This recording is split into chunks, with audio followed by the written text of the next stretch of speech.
Hello, ladies and gentlemen. My name is Fonban Emmanuel. I'm the publisher of the Astute Inc.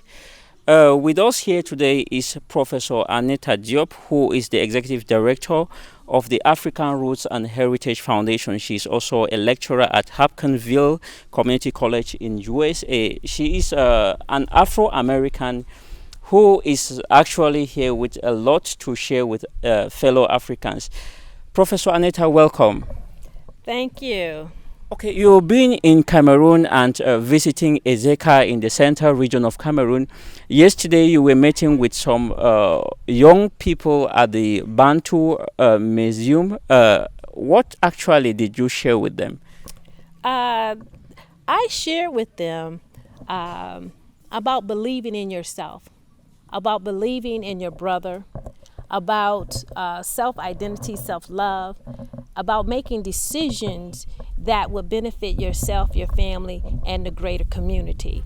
I shared with them how to repair the breach between African Americans and Africans to heal our collective spirit and soul.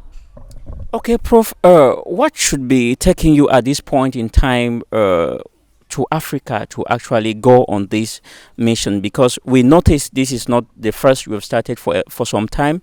You've been on actually mission to push Africans, especially the Afro Americans, to reconnect to their roots. What is pushing you to do this? Well, I believe it is our collective ancestors. Comes a point in time that, as I explained yesterday, in Senegal, Gorée Island is the door of no return. In Ghana, Elmina Castle is the point of no return. And right here in Cameroon, in Bimbia, it is the forgotten door. And when the slave trade took place, those that put it into action never meant for it to end. Okay, if you look up the Dame de Verses, it states that any European can go into Africa and perpetually enslave Africans.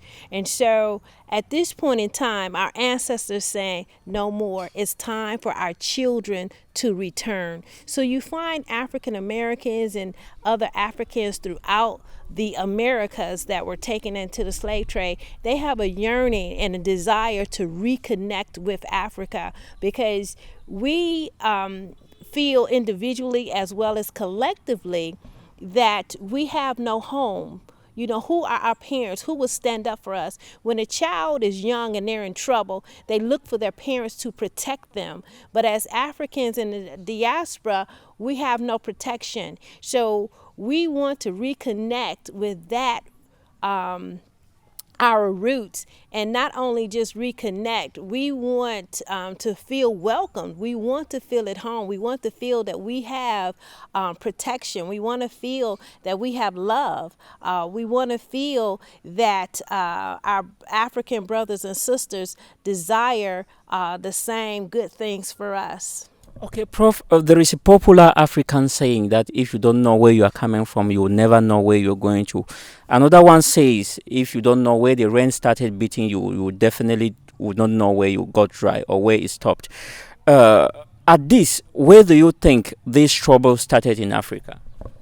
The trouble of the slave trade. The trouble of us being taken, it started in 1492. Okay, Prof, your message yesterday was all centered around Africans reconnecting to their ancestors, and then Africans also having to identify that they have all the potentials it takes to build the Africa we want. How possible is this with the status quo? It is very possible. If you may know, other countries in the world were colonized also by European powers. And take, for instance, the country of China. China is a force to be reckoned with. And if you look at the history of China, once they were released from colonialism, they destroyed or put aside everything that came with the colonizer, up to and including the religion.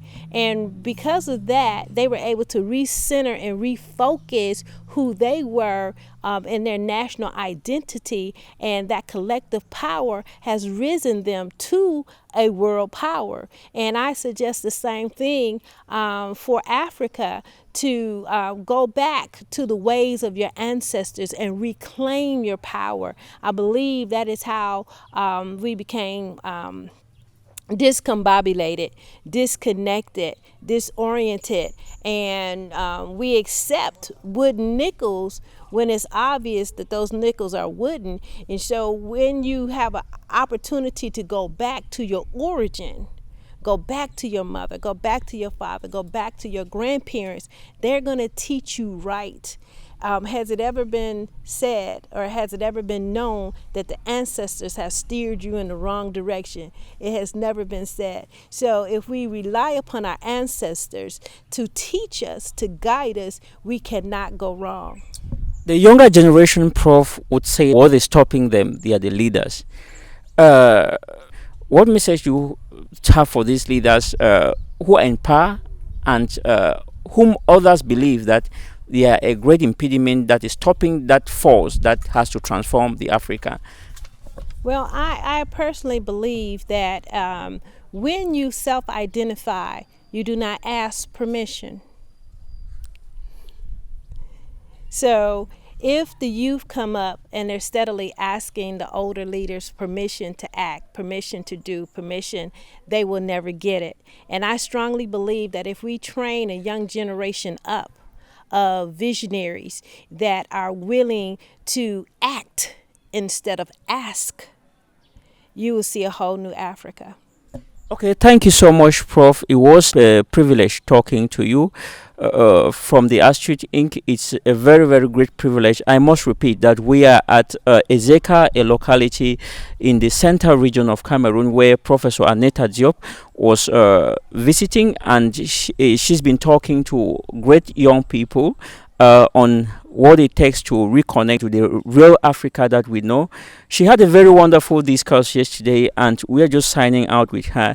For those who would want to keep this, follow these discussions more and more, they could subscribe to our YouTube channel, and as well they could visit our website on www.theastuteinc.net, and they would always talk to us or get to know more about those we are talking to. Thank you so much for talking to us, Prof. Thank you so much for having me.